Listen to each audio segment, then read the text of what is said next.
네, 우리 기도하심으로 피우다 시작하도록 하겠습니다. 하나님 감사합니다. 또 한 주를 시작하게 하시고 또 한 주를 시작하는 이 아침에 주의 말씀 앞으로 우리를 부르심에 감사드립니다.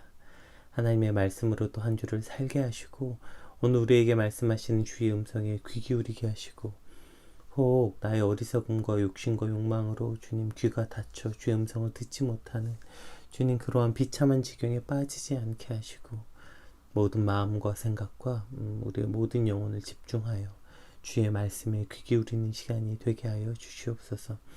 또 그 말씀을 통해서 말씀이 우리에게 선포될 때 우리 영혼이 자라나고 또 주님께로 향하게 될 것을 믿사오니 주의 능력의 말씀이 이 아침에 우리에게 선포되게 하시고 그 말씀으로 다시 살아갈 힘을 얻게 하여 주시옵소서. 감사합니다. 예수님의 이름으로 기도드립니다. 아멘. 네, 오늘 저희가 함께 살펴볼 말씀은 마태복음 21장 23절에서 32절 말씀 함께 살펴보겠습니다. 예수께서 성전에 들어가 가르치실 때 대제사장들과 백성의 장로들이 나와 이르되 내가 무슨 권위로 이런 일을 하느냐 또 누가 이 권위를 주었느냐. 예수께서 대답하시되 나도 한 말을 너희에게 물으리니 너희가 대답하면 나도 무슨 권위로 이런 일을 하는지 이르리라. 요한의 세례가 어디로부터 왔느냐 하늘로부터냐 사람으로부터냐. 그들이 서로 의논하여 이르되 만일 하늘로부터라 하면 어찌하여 그를 믿지 아니하였느냐 할 것이요 만일 사람으로부터라 하면 모든 사람이 요한을 선지자로 여기니 백성이 무섭다 하여 예수께 대답하여 이르되 우리가 알지 못하노라 하니 예수께서 이르시되 나도 무슨 권위로 이런 일을 하는지 너희에게 이르지 아니하리라. 그러나 너희 생각에는 어떠하냐. 어떤 사람에게 두 아들이 있는데 맏아들에게 가서 이르되 예 오늘 포도원에 가서 일하라 하니 대답하여 이르되 아버지 가겠나이다 하더니 가지 아니하고 둘째 아들이 가서 또 그와 같이 말하니 대답하여 이르되 실소이다 하였다가 그 후에 뉘우치고 갔으니 그 둘 중에 누가 아버지의 뜻대로 하였느냐. 이르되 둘째 아들이니이다. 예수께서 그들에게 이르시되 내가 진실로 너희에게 이르노니 세리들과 창녀들이 너희보다 먼저 하나님의 나라에 들어가리라. 아멘. 네, 한 절 더 있었네요. 요한의 의의 도로 너희에게 왔거늘 너희는 그를 믿지 아니하였을 때 세리와 창녀는 믿었으며 너희는 이것을 보고도 끝내 뉘우쳐 믿지 아니하였도다. 아멘. 오늘 이제 이 말씀 어저께 성전 그 정화 사건이라고 말하는 그 사건 뒤에 이제 등장하는 일입니다. 그러니까 오늘 본문은 고난주간의 셋째 날인 화요일 날 일어난 사건인데 이제 오늘부터 이제 또 어쨌든 유대 종교 지도자들과 다양한 논쟁을 벌이신 날이고 그만큼 여러 교훈이 있는 날이에요. 그래서 이제 예루살렘에 입성하신 예수님을 보고 많은 사람들이 엎드려 막 겉옷을 깔고 주님을 찬양하는 장면을 저희가 토요일 날 보았고 그리고 이제 성전에 들어가 성전 정화 사건을 보았고 이제 그 모든 사건을 통해서 이제 종교 지도자들이 자신들이 가졌던 기득권이 예수님께 넘어가는 것이 막연히 두렵고 싫었는데 실제 성전 정화 사건으로 인해서 자신들에게 막대한 이득을 남겼던 그 장사꾼들을 몰아내므로 실제적으로 이제 정말 피해가 생기기 시작한 거죠. 실제 기득권을 빼앗기기 시작한 거예요. 이득이 없어졌으니까. 이러한 피해가 생기자마자 이제 그들이 기를 쓰고 어떻게든 집요하게 예수님을 공격하고 꼬투리 잡으려는 모습이 오늘 본문에 등장하게 됩니다. 그 첫 번째가 이거죠. 권위에 대한 질문이에요. 같이 읽어볼게요. 예수께서 성전에 들어가 가르치실 때 대제사장들과 백성들의 장로들이 나와 이르되 내가 무슨 권위로 이런 일을 하느냐 또 누가 이 권위를 주었느냐. 둘 다 같은 질문입니다. 무슨 권위로 이런 일을 하느냐 이 권위를 누가 줬느냐 같은 말이죠. 그러니까 똑똑히 말해라 이 강조형입니다. 그러니까 내가 사람들을 가르치는 자격이 있냐, 그 라이센스가 있냐라는 질문이에요. 그러니까 너는 공인 랍비. 이 당시에 사람들을 가르치려면 랍비 자격을 갖춰야 되는데 랍비 자격, 네가 랍비 교육을 받은 것도 아니고 랍비 가문도 아니고 뭔데 네가 그걸 가르치는 자격이 있냐라고 묻는 거죠. 그러니까 이것은 물음이 아니라 예수님의 자격에 관한 시비입니다. 만약에 이 자격에 관해서 명확하게 답하지 못한다면 잘못 가르쳤기 때문에 네가 가르치는 건 거짓이다 이렇게 몰아갈 거고, 만약에 그것이 사람으로 받은 게 아니라 나는 하나님으로부터 받았다 이렇게 말하면 신성모독이라는 죄목으로 또 공격하려는 의도를 가지고 와서 물어보는 거죠. 그리고 저들의 이러한 뻔한 의도를 전부 아시는 예수님께서 이렇게 대답하십니다. 우리 24절부터 27절 한번 읽어볼게요. 예수께서 대답하시되 나도 한 말을 너희에게 물으리니 너희가 대답하면 나도 무슨 권위로 이런 일을 하는지 이르리라. 요한의 세례가 어디로부터 왔느냐, 하늘로부터냐 사람으로부터냐. 그들이 서로 의논하여 이르되 만일 하늘로부터라 하면 어찌하여 그를 믿지 아니하였느냐 할 것이요, 만일 사람으로부터라 하면 모든 사람이 요한을 선지자로 여기니 백성들이 무섭다 하여 예수께 대답하여 이르되 우리가 알지 못하노라 하니 예수께서 이르시되 나도 무슨 권위로 이런 일을 하는지 너희에게 이르지 아니하리라. 예수님께서 지금 저들의 집요한 공격과 질문에 요한을 갑자기 딱 등장시켜서 물어봅니다. 요한의 세례는 어디로부터 왔느냐, 하늘로부터냐 사람으로부터냐. 그 질문을 받자마자 그들이 고민해요. 나오죠. 고민한 이유가, 만약에 그것이 하늘로부터 왔다고 대답하면, 아니 너는 그러면 하늘로부터 온 하나님의 말씀에 왜 순종하지 않았냐. 왜냐하면 이 대제사장들과 장로들도 요한을 인정하지 않았고 요한과 각을 세워서 요한하고 대립했기 때문이죠. 그러니까 하늘로부터라고 말하면 요한을 인정했어야 되는데 왜 인정하지 않았냐, 이 말을 피하기가 어렵고, 반대로 아니다, 요한의 권위는 사람으로부터 온 거다 라고 말하면 당시 많은 백성들이 요한을 다 선지자로 여기는데, 만약에 요한을 인정하지 않았다가는 백성들에게 욕먹을까봐, 즉 백성들이 자신들을 공격할 것이 두려우니 그냥 모른다고 답하자, 이렇게 그들이 결정한 것입니다. 그리고 그 답을 들으신 예수님께서는 나도 무슨 권위로 이런 일을 하는지 너희에게 이르지 아니하겠다, 즉 말할 필요가 없고 그러한 너희들은 들을 자격이 없다, 이렇게 말씀하시는 것입니다. 그러니까 보세요. 오늘 대제사장들과 백성들의 장로들이 예수님께 나와서 시비를 거는 이유의 핵심이 어디 있어요? 바로 이 질문에서부터 시작하는 겁니다. 사람으로부터냐 하늘로부터냐. 그들의 마음의 근본의 그 의도를 정확하게 꿰뚫고 계신 예수님께서, 왜냐면 그분은 본질상 하나님과 동등되시고 하나님은 사람의 겉모양이 아니라 중심을 감찰하시는 분이시기 때문이죠. 그렇기 때문에 본질을 정확하게 꿰뚫고 묻는 거예요. 사람으로부터냐 하늘로부터냐. 이 질문에 그들의 실체가 적나라하게 드러나는 거죠. 그들이 그 대답을 지금 뭐로부터 유추해내고 있어요? 사람들의 판단. 이렇게 대답하면 사람들이 욕하겠지? 저렇게 대답하면 사람들이 우리를 공격하겠지? 이들의 모든 대답은 지금 사람으로부터라는 거예요. 대제사장이잖아요. 몇 명 있지도 않은 장로들이잖아요. 이스라엘의 최고의 권력자, 지도자들, 몇 명 있지도 않은 그 최고의 권력자들이 지금 때로 몰려와서 예수님을 못 잡아먹어서 안달난 이유가 뭡니까? 무엇이 저들을 저렇게 안달나게 했어요? 말을 바꿔볼까요? 왜 저들은 그럼 저렇게 안달났기 때문일까요? 두려웠기 때문이에요. 두려웠기 때문에. 무엇이 저들을 저렇게 두렵게 했을까요? 예수님의 자격에 관한 시비를 거는 그 본질은 바로 백성들의 관심이 백성들을 향한 어떤 자신들의 지배력과 영향력이 줄어들 것이 두려웠기 때문이죠. 자신들의 기득권이 흔들릴 것이 두려웠기 때문이에요.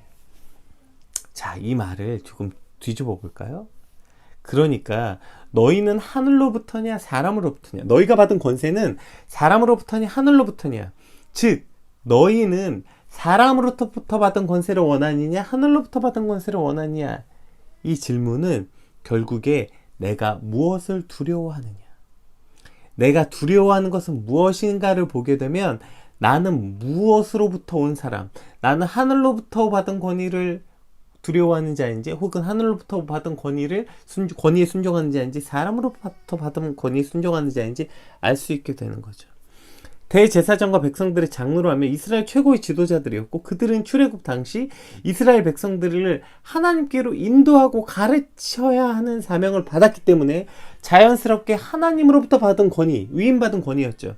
그럼에도 불구하고 그 권위를 이용해서 자신들의 이득과 기득권을, 자신과 욕심과 욕망을 채우기 시작했던 권세, 그러니까 그것을 채우기 시작했던 순간부터 그 모든 권위가 내 것이 되었죠. 인간으로부터 받은 권위. 그것이 그때부터는 사람을 두려워하게 되는 거예요. 사람들의 평판, 사람들의 인정, 사람들의 어떠한 말들, 하나님이 아니라 사람을 두려워하는 것, 내가 바라는 것이 하나님의 영광이 아니라 하나님의 섭리가 아니라 이 땅에서 누릴 기득권, 내 이득, 내 명예, 내 욕심, 그것을 잃어버리는 것을 지금 두려워하기 때문인 거죠. 오늘 한 주를 시작하는 우리에게 하나님이 이와 같이 묻고 있는 것 같아요. 왜 오늘 우리에게 이런 말씀을 주셨을까요? 오늘 우리의 두려움은 무엇이냐고 묻는 것입니다. 당신의 염려와 근심은 무엇입니까? 이제 새로운 한 주를 시작하는 나의 근심과 염려는 무엇입니까? 이 한 주간 나의 삶을 통해 하나님의 영광과 그 뜻을 이루지 못할까봐 여러분 두려워하십니까? 내가 한 사람의 그리스도인으로 온전히 살아가지 못할까봐 염려하고 근심하십니까? 세상 속에서 흔들리고 온전케 되지 못할까봐 오늘 저 장로들처럼 전전긍긍하고 있는 걸까요? 아니면 저들과 마찬가지로 오늘 쓸 것, 내일 쓸 것, 사람들로부터 더 인정받지 못하고 더 성공하지 못하고 어쨌든 백성들이 두려워서, 사람들이 두려워서, 그래서 오늘 우리는 이와 같이 두려움에 떨고 있는 걸까요? 오늘 나의 두려움의 근본, 나의 오늘 염려와 걱정의 근심의 근본에 대한 질문, 이것이 바로 예수님께서 물으시는 것입니다. 내가 바라는 권위가 하늘로부터 오는 권위인가? 사람들로부터 받은 권위인가? 그리고 그것은 다시 이러한 질문으로 바뀝니다. 나의 두려움은 사람들의 문제로부터 오는 두려움인가? 하나님으로부터 오는 두려움인가? 우리는 이 질문에 답할 수 있을 때 흐려졌던 눈이 밝아지고 잃어버렸던 길을 다시 찾을 수 있게 되는 것입니다. 우리의 모든 권위의 근본, 그러니까 이 땅의 모든 권세는 주께로부터 왔다는 사실을 기억할 때 우리는 두려움이 아닌 담대함으로 오늘을 또 살아갈 수 있게 되는 거죠. 자, 잃어버린 길을 찾았습니까? 내가 지금 어떤 것에 지금 두려워하고 있구나. 이것을 깨닫게 될 때 우리는 이 땅을 어떻게 살아갈지 길을 볼 수 있게 되는 것입니다. 사도 바울의 고백처럼 내가 사람을 좋게 하랴 하나님을 좋게 하랴. 우리가 그리스도인이라면, 예수를 주로 시인한 주님의 백성이라면 이러한 믿음으로 세상에 나아갈 수 있어야 되는 거죠. 모든 권세가 주께로부터 왔으니 모든 권세자들에게 순종하라. 로마서 말씀처럼 이 말씀은 권세자들에게 순종하라 하고 말씀하시고, 그래서 그 모든 권세가 어디로부터? 주께로부터 왔음을 기억할 때, 즉 우리는 세상의 권세에 순종하지만 두려워하지 않을 수 있게 되는 것입니다. 우리가 그들에게 순종해야 되나 진짜 두려워해야 될 것은 바로 하나님의 말씀, 하나님이시죠. 보세요. 오늘 이 서기관 아니죠. 이 대제사장들과 장로들이 예수님께 나왔던 그 근본이 오늘 본문에 나오죠. 26절 말씀 한번 읽어볼까요? 사실 이것이 그들이 예수님께 나온 이유이기도 하고 그들 마음의 본질입니다. 만일 사람으로부터라 하면 모든 사람이 요한을 선지자로 여기니, 자, 그 다음에 백성이 무섭다 하여. 그러니까 결국에 저들이 백성이 무서웠기 때문이에요. 그러니까 사람들이 무서웠기 때문이에요. 사람들로부터 자신들의 영향력이 줄어들까봐. 자, 그렇게 되면 영향력이 줄어들면 어떻게 돼요? 사람들로부터 거둬들였던 자신들의 그 이득, 돈, 이런 것도 다 줄어들고, 사람들 위에 군림했던 자신들의 그 영향력도 잃어버리고, 결국 저들의 모든 권위는 사람들로부터 나왔고, 그 사람들로부터 시작되는 그것이 권위든 명예든 돈이든 그 모든 것이 잃어버릴까봐, 즉 사람들로부터 시작해서 사람들로부터 잃어버릴 것이 두려웠던 거죠. 그렇기 때문에 오늘 저들은 진짜 두려워해야 하는 하나님의 아들이신 예수 그리스도를 공격하고, 그리고 백성들이 두려워서 지금 하나님을 전혀 두려워하지 않는 모습을 볼 수 있게 되는 것입니다. 정반대의 삶을 살게 되는 것이죠. 사실 우리가 그리스도인이라고 말하면서 우리도 종종 때로 살아가면서 너무 쉽게 이 일을 저지르는 것 같습니다. 정작 두려워해는 하나님을 두려워하지 않고 사람들을 두려워함으로 하나님을 무시하고, 사람들을 두려워함으로 하나님을 저 뒤로 하나님의 권세를 마치 땅바닥으로 여기게 되는 것. 사실 이러한 삶의 방식들도 우리가 살아가는 것 같아요.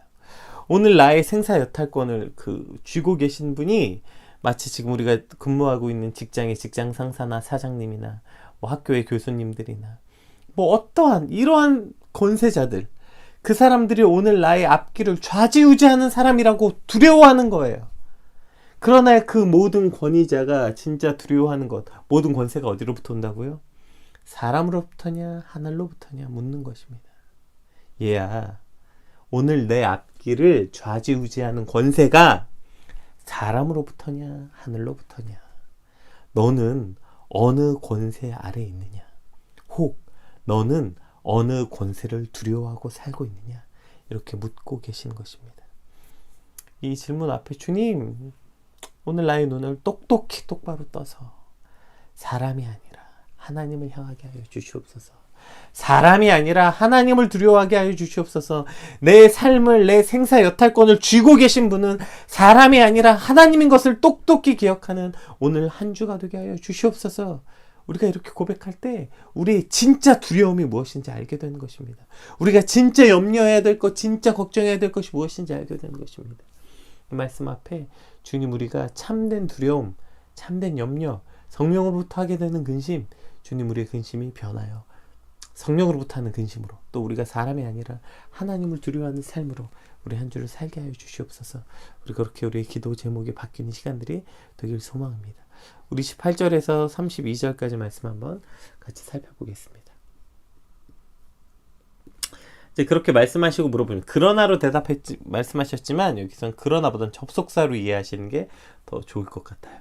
그러나 너희 생각에는 어떠하냐? 어떤 사람에게 두 아들이 있는데 맏아들에게 가서 이르되 예 오늘 포도원에 가서 일하라 하니 대답하여 이르되 아버지 가겠나이다 하더니 가지 아니하고 둘째 아들에게 가서 또 그와 같이 말하니 대답하여 이르되 실소이다 하였다가 그 후에 뉘우치고 갔으니 그 둘 중에 누가 아버지의 뜻대로 하였느냐? 이르되 둘째 아들이니이다. 예수께서 그들에게 이르시되 내가 진실로 너희에게 이르노니 세리들과 창녀들이 너희보다 먼저 하나님의 나라에 들어가리라. 요한의 의의 도로 너희에게 왔거늘 너희는 그를 믿지 아니하였을 때 세리와 창녀는 믿었으니 너희는 이것을 보고도 끝내 뉘우쳐 믿지 아니하였도다. 아마 그 자리에 앉았던 이 대제사장들과 장로들은 아마 어쩌면 이 말 때문에 예수님을 죽이고자 확신했을지도 몰라요. 아니 자기가 지금 종교 지도자 그리고 이스라엘의 가장 큰 어른들인데 지금 자신들을 보고 세리와 창녀보다도 못하다. 아니 못한 정도가 아니라 세리와 창녀들은 천국에 들어가도 너희는 못 들어간다. 지금 이런 말씀을 들은 그들이 아마 분에 떨었겠죠. 그 이유가 무엇입니까? 그러니까 결국에 네 알겠습니다. 너희가 하나님 말씀에 순종한다고 말하고 하나님의 말씀을 안다고 말하고 그걸 가르치고 율법을 막 적고 어쩌고 저쩌고 금식하고 했지만 실제적으로 아버지가 원하는 일을 하지 않는 너희들. 그러나 그 말을 잘 모르고 불순종했지만 결국에 뉘우치고 그 아버지의 뜻대로 한 이들. 그러니까 전자가 바로 그 대제사장들과 장로들, 후자가 오늘 얘기했던 세리와 창녀들이었죠. 따라서 그 아들의 아버지의 말에 순종했던 자들이야말로 하나님의 아들이라는 거예요. 진짜 하나님의 아들은 그 말씀에 순종한 이들이다. 이미 마태복음 7장 21절에 이렇게 말씀하셨습니다. 나더러 주여 주여 하는 자마다 천국에 들어갈 것이 아니오 다만 하늘에 계신 내 아버지의 뜻대로 행하는 자라야 들어갈 것이니라. 보세요. 오늘 말씀을 쭉 정리해 봅시다. 그러니까 오늘 이 서기관 이 대제사장들과 장로들이 예수님께 나온 동력이 뭐예요? 두려움이었다고요. 두려움. 사람들로부터 받는 두려움, 사람들로부터 인정받지 못하고 사람들로부터 자기들이 행사해야 되는 영향력이 줄어들고 사람들로부터 자기가 받아야 되는 자신의 이득, 소득, 그것이 줄어드는 것이 두려웠기 때문에 그 동기, 즉 저들이 오늘 예수님께 나와 저들의 발걸음을 움직였던 동기가 어디 있어요? 사람들로부터 있다고요. 사람들로부터. 그러나 두 아들이 있는데 둘째 아들은 뭐에 지금 움직이는 거예요? 아버지의 말씀, 아버지의 명령, 그 말씀에 순종하는 것으로 움직인 거예요. 그래서 말하는 거죠. 어떤 자가 진짜 내 아들이냐? 주여 주여 말하는 자가 아니라 아버지의 뜻대로 행하는 자가 바로 즉 아버지의 말씀에 순종해서 행하는 자가 즉 하나님의 말씀이 바로 그 삶에 움직이는 동력인 자가 바로 하나님의 아들이라고 말하는 거죠. 여러분 이제 한 주를 시작합니다. 우리가 어저께 주일날 막 오늘 이런 은혜 받았고 주일날 저런 은혜를 받았어. 그렇게 말하고 오늘 월요일을 시작합니다. 그렇게 우리가 하나님의 음성을 들었고 하나님의 말씀을 알았고 이 아침에도 지금 하나님의 말씀을 듣는데 하나님의 말씀을 묵상했음에도 불구하고 우리가 그 말씀을 듣고 주여 주여 기도도 합니다. 그리고 정작 오늘 여러분의 발걸음을 움직이게 하는 것. 오늘 우리의 발걸음을 움직이게 하는 그 동력이 무엇입니까? 내가 분명히 주의 말씀도 들었고 은혜도 받았다고 말하고 기도도 하고 눈물도 흘렸는데 결국 내 삶을 움직이는 동력, 내 발이 향하는 방향은 내 이득, 세상을 향한 욕심, 사람들로부터 받은 인정, 이것이 오늘 대제사장들과 장로들처럼 사람들로부터 시작되는 그 동력으로부터 내 발걸음을 움직이는 것인가? 나는 오늘 하나님의 말씀으로부터 나의 발걸음이 움직이는가? 이것을 볼 수 있어야 하는 것입니다. 둘째 아들은 물론 실소이다 하였으나 뭐 잘했다는 건 아니에요. 그러나 그럼에도 불구하고 누가 아버지 뜻대로 행한 아들입니까? 뉘우치고 가서 포도원에 가서 일한 아들. 즉 아버지의 말씀이 생각나서 아버지의 말씀대로 행한 아들. 차라리 막 은혜 받았다는 말 안 하고 막 뭐 어쨌다 저쨌다 차라리 말할 필요 없이 그저 오늘 어제 받았던 그 말씀이 떠올라서 그 말씀 앞에 회개하고 말씀으로 발걸음을 돌이키는 그 아들, 그 아들이 바로 하나님의 아들이 되는 것입니다. 오늘 우리의 발걸음, 오늘 우리의 한 주를 살아가는 동력이 바로 이 하나님의 말씀, 하나님의 마음, 하나님의 명령, 여기로부터 시작돼야 그것이 증명되는 것입니다. 우리가 뭐 아무리 신앙이 어쩌고 저쩌고 받은 은혜가 저쩌고 저쩌고 말해도 얼마나 이 장로들과 대제사장들의 말씀을 많이 알았어요. 얼마나 저들은 많은 은혜를 받았다고 말했겠습니까? 그러나 정작 저들은 사람들의 평판, 백성들로부터 움직였습니다. 백성들의 어떠한 것으로부터 저들의 발걸음 움직였고 그것이 두려워서 오늘 예수님 앞에 나온 것이죠. 우리의 삶이 주님 저들과 같지 않게 간절히 소망합시다. 하나님, 내가 입술로 주를 시인하고 입술로 주의 뜻대로 산다 말하면서 정작 나의 삶은 눈 씻고 찾아봐도 하나님의 뜻은 온데간데 없고 그저 나 역시 사람들을 위해서 두려워서 내가 더 못 가질까봐, 더 높은 곳으로 가지 못할까봐, 사람들로부터 인정받지 못할까봐, 결국 사람들로부터 온 권위로 인정받지 못할까 두려워서 움직이는 것이 아니라 하나님의 권위, 하나님의 말씀, 하나님의 뜻, 그것이 오늘 나의 삶을 움직이는 동력이 되게 하여 주시옵소서. 그것에 따라 오늘 내 발걸음이 움직여지게 하여 주시옵소서. 거기로부터 나의 힘이 온다고 믿는다면 지치지 않고 두렵지 않고 담대함으로 다시 일어설 수 있게 될 것입니다. 우리 오늘 받은 말씀 붙잡고 함께 간절히 기도합시다. 주님, 내 삶의 동력이 오직 주님이 되게 하여 주시옵소서. 우리 간절히 받은 말씀 놓고 기도하겠습니다.